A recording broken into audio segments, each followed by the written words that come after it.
और बड़ी जानकारी मिल रही है, देश में अब चीनी के बाद प्याज के दामों में भी इजाफा हुआ है। 60 से 70 रुपए किलो तक प्याज की कीमत पहुंच गई है। केंद्र सरकार ने कीमतों को स्थिर करने के लिए कदम उठाया है।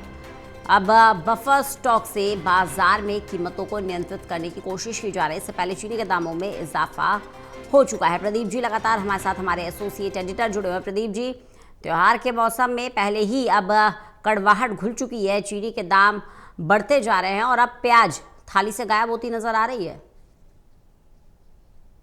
देखिए बिल्कुल, और जिस तरीके से ये कीमतें बढ़ी हैं इसका निश्चित तौर पर आम उपभोक्ताओं पर असर पड़ा है। और चूंकि मानसून का सीजन चल रहा है, ऐसे में अमूमन इस मौसम में सब्जियों के दाम बढ़ जाते हैं, लेकिन प्याज की कीमतों में उछाल जो है, जबकि हम देख रहे हैं कि जिस तरीके से चीनी के दामों में बढ़ोतरी हुई और इसको इथेनॉल से जोड़ते हुए यहाँ पर पलटवार किए गए, क्योंकि इथेनॉल में बनाने में जिस तरीके से गन्ने के जूस का इस्तेमाल किया जाता है, तो इसको लेकर बड़े सवाल उठे हैं और चीनी के दाम इसलिए बढ़े हैं, ये कहा गया।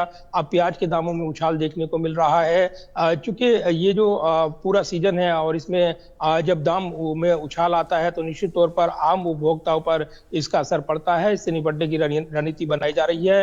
हालांकि समय समय पर जो जमाखोरी है वो भी देखने को मिलती है, और क्या इसके पीछे वजह है, क्योंकि चीनी का स्टॉक रोक लिया गया है, ये शिकायतें मिली थी, और इसलिए जब प्याज के दामों में उछाल देखने को मिल रहा है तो ये यहाँ पर एक मोटा मुनाफा कमाने के लिए जमाखोरी की ओर इशारा कर रहा है, ये सूत्र दावा कर रहे हैं, और इसलिए व्यापक कार्रवाई इसके खिलाफ यहाँ पर की जाएगी। दूसरी तरफ सरकार समय समय पर स्टॉल लगाती है सस्ता प्याज उपलब्ध कराने के लिए। उस कड़ी में भी यहाँ पर वो स्टॉल लगाने के लिए पहल की जा रही है, ये जानकारी मिली है। तो निश्चित तौर पर महंगाई से निजात दिलाने के लिए और आम उपभोक्ताओं को राहत दिलाने के लिए भी वो प्रयास किए जाएंगे, लेकिन फिलहाल दाम बढ़े हुए हैं और कहीं ना कहीं ये महंगाई पर असर डालेगा और आम उपभोक्ता इससे निश्चित तौर पर उसकी जेब पर असर पड़ेगा।